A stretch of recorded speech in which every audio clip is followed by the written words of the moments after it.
Welcome to Upticks with Jake Falcon, founder and CEO of Falcon Wealth Advisors. In this podcast, we help high net worth individuals overcome financial complexities. We do this by enhancing financial literacy and discussing topics in a language free from industry jargon. Join us as we help explain exactly what having a solid financial plan means, as Jake draws from years of experience in helping hundreds of individuals get financially organized and focused on their goals. We hope you find Upticks educational, entertaining, and shareable. Now, on to the show. Welcome back to the show. This is episode 227, Understanding Stocks. Corey, Happy New Year. Happy New Year, Jake. How you doing? I'm doing great. We had that horrible cold blast go through Kansas City, so I kind of hibernated there for a few days, and I'm getting over a little bit of a cold, or I jokingly call it winter allergies, but whatever it is, I feel fine. It's just a little bit of congestion, so if I sound nasally, that's still coming out a little bit. But did you have a good holiday with your family? Yes, it was good. Very cold, like you said, a lot of hibernation. The dog desperately needs a walk, but the holidays with the family were great. How about you guys? It was good. Yeah, Rachel and I had a great time. We cooked some really cool dishes. She made like a coffee cake, which was awesome. We did like this puff pastry thing, and we had a great time, and all is well. Nothing to complain about. I am ready to get back into golf season. I was a little, if you remember, we talked about this. I was a little, I don't know if you want to call it burnout, but I was playing poorly. The weather was changing. I was like, you know what, Corey, I got to shut it down. But now, I'm starting to feel it, starting to get ready. So I'm going to be planning a trip down to San Antonio in February to play golf with a client and some friends. So that'll be exciting. And so we're just kind of planning on that. We're going to grind out through the winter here. That's right. You got anything on your radar? No, not really. Not too much. This is really right in the middle of platform tennis or paddle season for me. That's right. So we have the second half of the season starts in mid-January, and we'll kind of run through March. But interestingly, just like you in golf, usually towards the end of the season, I feel the same way. Like I'm ready to be done with it. But then a few months later, as the weather changes and it actually starts to cool down again after the summer, I start to get much more excited to get out there and play again. But looking forward to that getting started back up in January. So this is your prime time then. So this is your golf season. It is. Yeah, it's interesting. Cool. There's 8 weeks on the front end of the season, and then there's about a month off through the holidays and New Year's, and then a second 8-week session that starts mid-January. Sweet. So good luck with that, and be safe out there and have fun with it. Thank you. And thank all of you for tuning in. We've been very humbled. Our subscriber count continues to grow on YouTube. So if you're not subscribed already, please feel free to do so. Also, if you're listening to this on your favorite podcast platform, a thumbs up or a 5-star rating is also greatly appreciated. Very humbled, Corey. We have more and more listeners, it feels like, every week. And we're creating this content for our clients. Ultimately, financial literacy is something that's very important to us at Falcon Wealth Advisors. And we want to continue to educate our clients, their family, their friends, their colleagues, whoever may be interested in learning more about their financial plan. So for today's topic, Corey, we wanted to talk about understanding stocks. It's probably the sexy part of finance. It's what gets typically the most coverage on the financial news networks like CNBC or Fox Business. Even Bloomberg has its own TV station out there. So, but I want to just kind of talk conceptually first, Corey, about what a stock is. And then I want to challenge, why does someone even need to own stocks as part of a retirement plan? And so real quick, a very broad, loose definition is a stock is simply an ownership stake of a company. So you are exchanging your money or your capital for a share of ownership in whatever company you want to pay for. And the reason companies typically issue out stock is that they take your capital and reinvest it in their business and hopefully grow their business and make it worth more money. And then you as a shareholder can eventually, whenever, cash in on that, or perhaps collect a dividend from that business. And so it's an ownership stake. There is risk. If the company goes out of business, you stand the risk to lose all your money, right? So it doesn't come without risk, but the idea is that you want to take some of your cash out of the bank or under your mattress, and you want to give it to somebody that's hopefully going to do something with it and grow it and make it worth more. But Corey, you and I were talking off air about this before, and I'm just curious because I think about this from time to time, but why, in your opinion, do people even need to buy stocks? Like, why don't they do something else, like completely out of the financial markets for their investing or their retirement? Yeah, I think if understanding why somebody invested in a stock, as you just kind of highlighted, Jake, is because someone is investing in the future cash flows of a company, right? So the same way, though, that someone could go and buy real estate, for example, someone could buy ATM machines. I mean, the list goes on, vending machines, you name it, of different types of investments someone could make. But again, the intention there is for it to produce some kind of cash flow, whether it's share appreciation with a stock, if it's, if it's rental income from a real estate property, whatever it might be. The idea is somebody is taking money that they've worked for and investing it in something. Doesn't necessarily have to be stocks, but I think to answer your question, I think a big part of the reason that people do is because of, company 401k plans. Generally, I think when somebody starts with an employer and starts contributing to their 401k, it's typically not a direct way for them to buy real estate or anything else really outside of the financial markets inside of a retirement account. Yeah, good point. So that's a good argument that 401ks kind of stemmed this bigger, broader investment into the stock market. You could also think about it fundamentally, though, Cory, like, when you're working, you're trading your time for a wage. So you would invest in the stock market because you're trading your money for hopefully some sort of appreciation. But you're right, you made a good point. You don't have to buy stocks for a retirement strategy. You could theoretically go buy real estate, I guess. I don't know a lot about real estate, but you could. You could buy vending machines. That's not a bad idea. ATMs, right? And again, we're not recommending any of this. Or you could do private business, right? Maybe your son or your daughter has a business and you want to invest in that, and which is probably a bad idea, just investing with family. But maybe you pull an income stream off of the family business, right? Or there's a multitude of ways. That's one of your words, Cory. There's a multitude of ways to set yourself up for retirement. But in my experience, and if you look at it, and if you look at whether you're middle class, lower class, upper class, people are generally not just sitting on cash. I mean, even if you have millions and millions and millions of dollars, typically even those people are investing. They're not just literally sitting on a cash, because the idea is if you put all your money in cash, Cory, and you need to pull off of it and live off of it in retirement, and if it's not growing and it's not invested in anything, eventually that cash will be depleted, whether it's over your lifetime or your heirs, but it won't last forever. And I think that's why people invest. And we like stocks. Obviously, we're biased because this is the industry that we're in, but we like stocks. In my opinion, I don't want to be a landlord. Like, I don't want to go unclog a toilet at 2 a.m. Does that sound something like you would want to go do? No. Right? And I don't want to go buy vending machines either. I don't want to have to go change out the donuts or roll quarters, right? Or it's probably all done with credit cards now. But, so stock is a very passive way. Like, you can literally just go buy shares of a company and do nothing else, right? You just sit back. And so we think the stock market, in our opinion, is very efficient. So again, it's there's a lower barrier of entry, Cory. But again, that doesn't mean that necessarily making money is easy. Exactly. Okay, good. So I think we've kind of explained what a stock is and why we like it, because again, it's easier to invest in rather than going and actually signing a contract on a house. So another thing, though, to be mindful of is and this is very important that the clients understand this, is that you typically, and in our opinion, you don't want to put anything in a stock that you are going to need to access within the next 5 years, at a minimum, ideally 10 years. And the reason is the stock market is volatile. We've seen that in 2022, that yes, stocks can lose money. During a pandemic in 2020, 2021, the market continued to go up. It was resilient.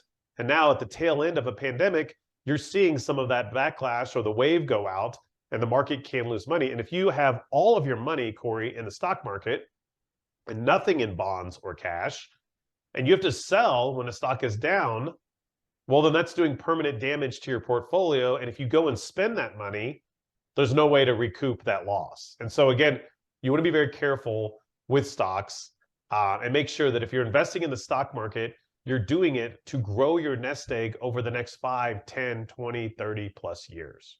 Right? So you want to be very careful of that. Anything else on buying stocks, Cory, that you kind of want to warn investors on before we get into the different ways to buy stocks? Nope. Let's move on. Okay, so the different ways to buy stocks are you can buy them directly, which again, we do not recommend you go do this on your own, by the way. That's a very risky endeavor. Just because your neighbor's brother, sister's dog thinks XYZ stock is a hot stock and it's going to crush it, you shouldn't go throw money in it. We do a lot of analysis, which I'll get into, but that is one way. You buy individual stocks.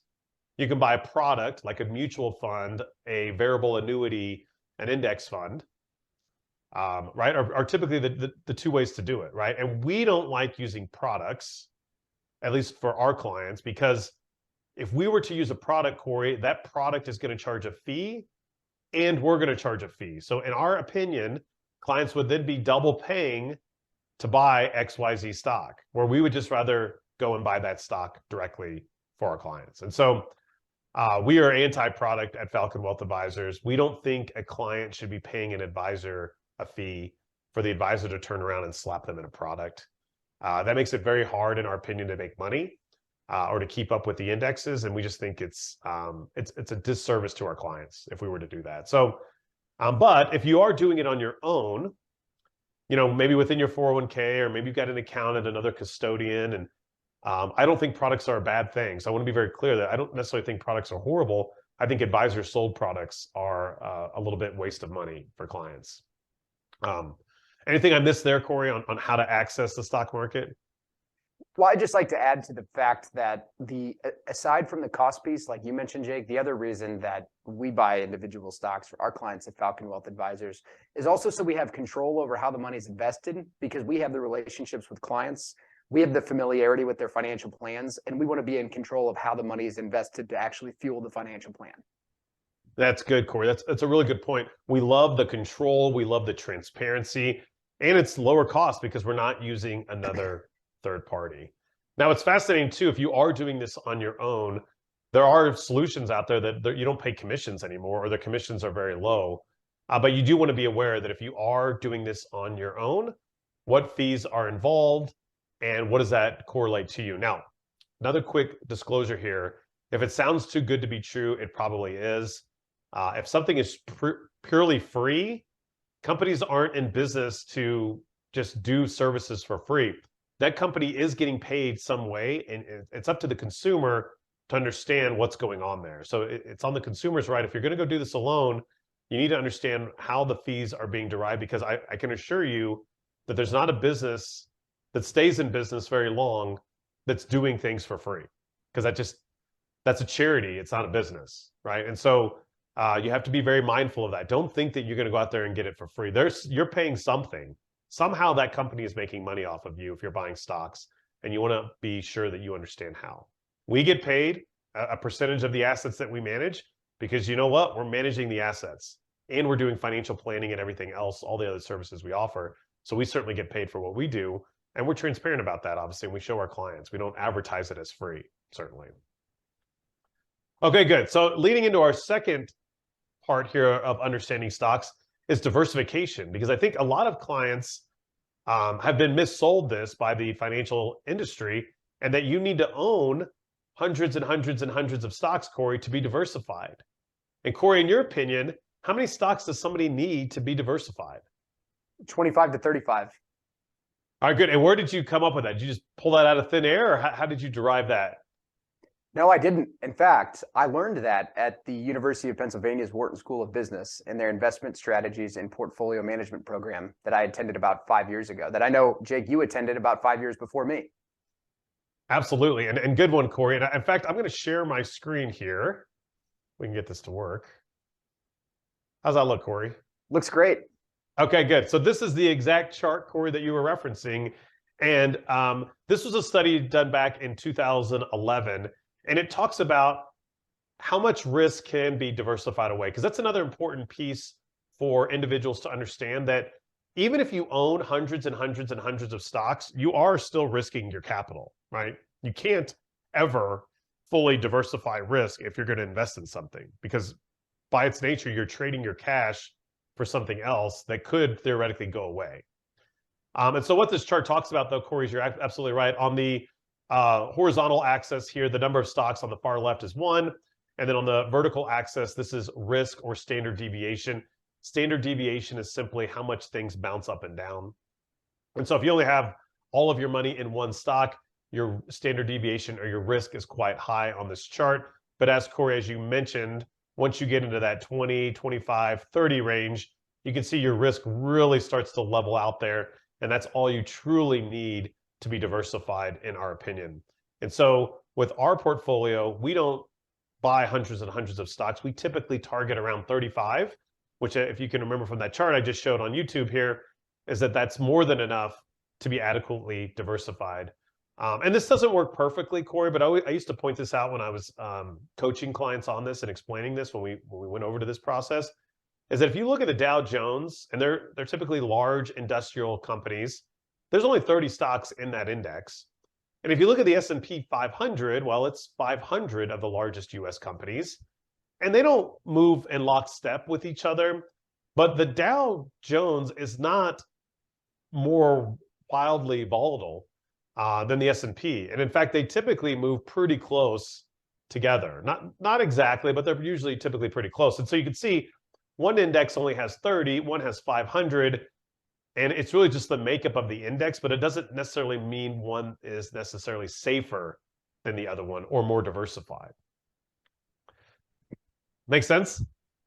Absolutely. Very good. Now, this is another quick tangent because I've been dealing with this a lot lately with clients. And I want to be very clear on this, that when you are diversified, Cory, and you know this, but when you're diversified, you're typically almost always, not always, but almost always going to have some stocks that have done very well, and you're going to have some stocks that have done poorly. Now, just because certain stocks have done poorly doesn't necessarily mean they're going to continue to do poorly. We do two types of analysis at Falcon Wealth Advisors. One is fundamental analysis. So that's looking at earnings, leadership, cash flows, like you mentioned, Cory, all of the stuff that goes into making up a company. And they also use technical analysis, which just says, where's the momentum of the stock been? Has it been trending down? Has it been trending up? Is it due for a recovery? Is it due for a crash? So, but we look at both of those when we're analyzing individual stocks. But I think the big problem individual investors have, and this is just a human problem, is that when they think, Cory, a stock is going down, they think it's going to continue to go down and they want to sell it. But if fundamentally this stock still makes sense in the portfolio, that's actually when you should be buying it, right? And just conversely, when a stock is going up, they want to go buy more of that, but that's probably when you should be selling it. So it's counterintuitive to the way that we're wired as human beings. And so the point I want to make to clients is just because you have a stock down in your portfolio doesn't mean that it's not going to turn around and be the best performing stock in the next year. So last year's losers can be next year's winners. And last year's winners can be next year's losers, but that we diversify because we can't predict the future. If I knew what stock was going to make money and what stock was going to lose money, I wouldn't diversify. I'd just buy the stock that was going to make money every year for every client. Why don't you do that, Jake? Wouldn't that be nice? Wouldn't that be nice? It would. Cory, do you deal with this? I mean, these are real client conversations I have, and there's no fault. We're humans, right? And we get emotional about our money, and it's their retirement, it's their nest egg. And clients will tell me, "Well, don't buy that stock that's going down." And it's like, well, are you saying that you can predict the future? Are you saying you don't like to lose money? Are you saying you don't want to be diversified? Because again, that goes against diversification, is that you're always going to have. You're almost always, not always, but you're almost always going to have a stock that's down, and hopefully you have a stock that's up, and that's why we diversify. But go ahead, Cory. I want to hear from you on this. Well, I was just going to say, I would go as far as saying, Jay, exactly to your point about diversification, that if all of your stocks are going up simultaneously, if you don't have one that's down in value, you're probably not diversified. Exactly to your point. And I also think that as an example of what you're talking about here, just yesterday, I commented to our investment management team in our office.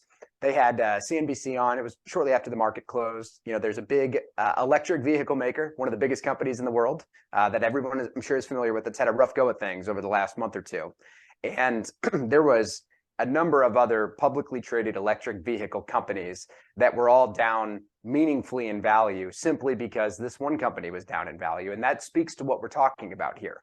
When it comes to diversification, you could buy 10 different publicly traded electric vehicle makers, but that doesn't mean that you're diversified. And that can happen on the upside and on the downside.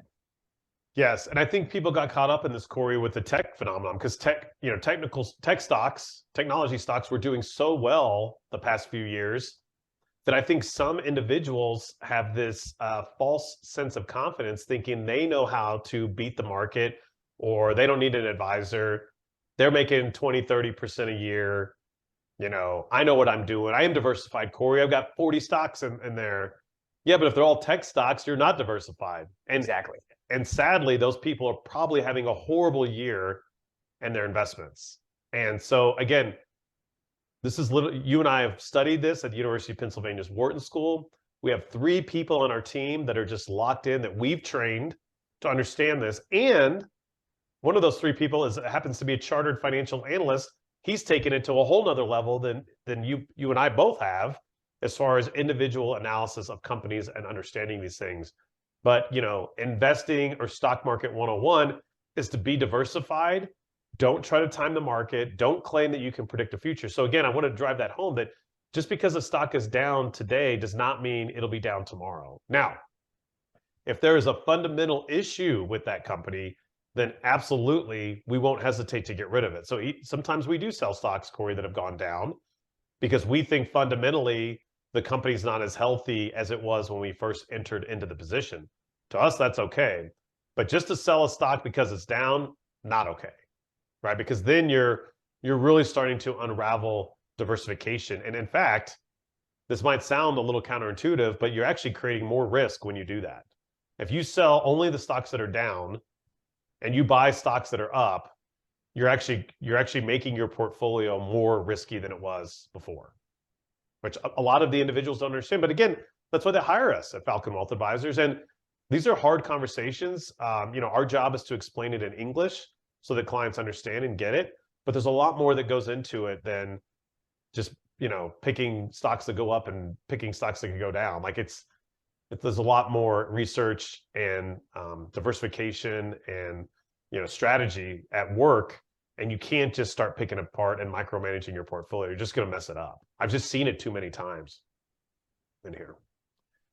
Okay, good. Then I wanted to bring home a third point for today's show, Cory, is managing a concentrated position. And so a lot of our clients have worked at publicly traded companies throughout their careers, and they've accumulated a concentrated position or one stock that makes up more than 20% of their overall net worth. And so there are ways to unwind this, but I guess my point is, I just wanted to make an understanding stocks for this. The point of this episode is that I wouldn't encourage clients to go create concentration on purpose. I think if you get an award or you get to buy company stock through an employee stock purchase plan, or maybe it's in your 401k, we can help you manage that concentrated position, but it is rather dangerous. I mean, we've heard stories of people, losing a lot of money because it was all wrapped up in their company stock, and that'll blow up your retirement. You want to talk about ruining your retirement, is when you have, 80, 90% of your net worth in a stock that goes down 50%. Well, now you can't retire, right?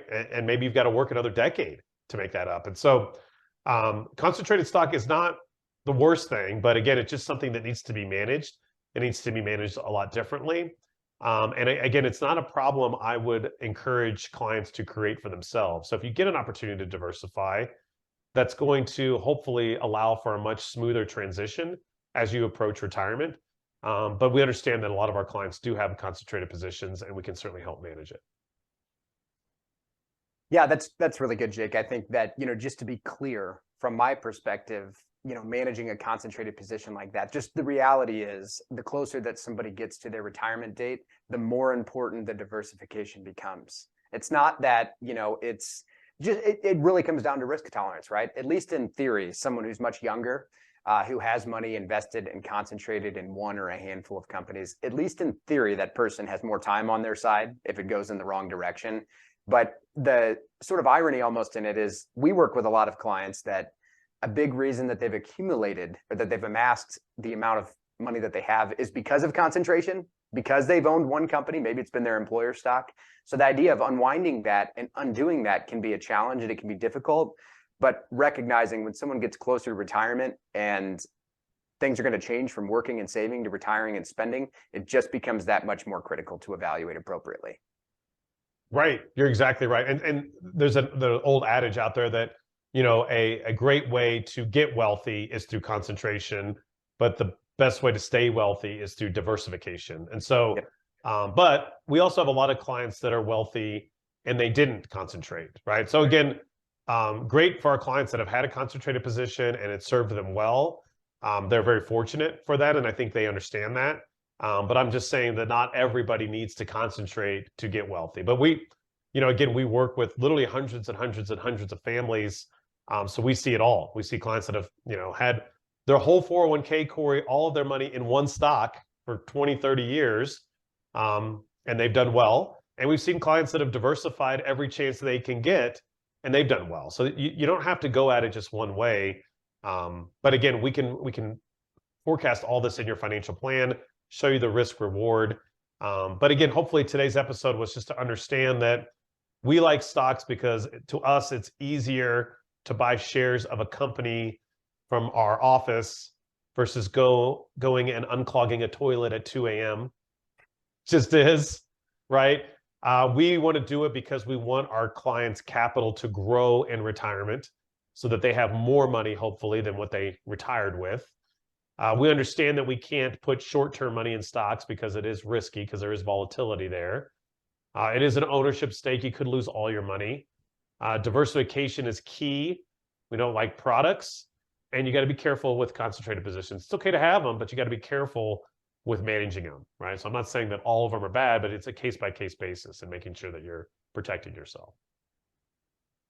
Good, Cory. I feel like I talked a lot this episode, and I got a little bit of a cold, but did I leave anything out that you wanted to plug in here? Nothing you left out. I just want to point out one more thing, Jake, and maybe you've already connected these dots, but we kind of started and ended the show similarly in the sense that we talked about why would you invest in stocks in the first place? And the idea is from a risk standpoint, rather, those are the two real opposite ends of the spectrum, having all of your money invested in one company and not having any money invested in stocks at all. But there's risks associated with both of them, right? And there's risks in between. So part of what we work to do with clients is to find the appropriate balance, the appropriate amount of risk, the appropriate amount of stability in their portfolio to help them retire, live off of what they worked and saved hard, what they worked hard to save over their whole lives, and hopefully help continue to grow those assets in retirement. Yeah, that's really good. That's really good. Thank you for sharing that. And thank you all for tuning in. And if you want to go deeper into stocks, I would encourage you to schedule some time either with myself or Cory. You can email me at jake@falconwealthadvisors.com or Cory, Cory, @falconwealthadvisors.com. Also, please lean on our team. We do have an ensemble practice. We have 3 people in our investment management group. If you want to schedule time with Matthew, Connor, or Abby, they would be happy to go over what they're doing on a daily basis as far as research and trading on the stock market as well. So we're here for you. We hope everybody out there is having a great new year. Thank you again, Cory, for joining me on the episode. And we hope all of you have a great week. Thank you for listening to Upticks. Click the subscribe button to be notified when new episodes become available. Also, be sure to visit our website, falconwealthadvisors.com, and click the Contact Us button if you'd like to meet with Jake and his team.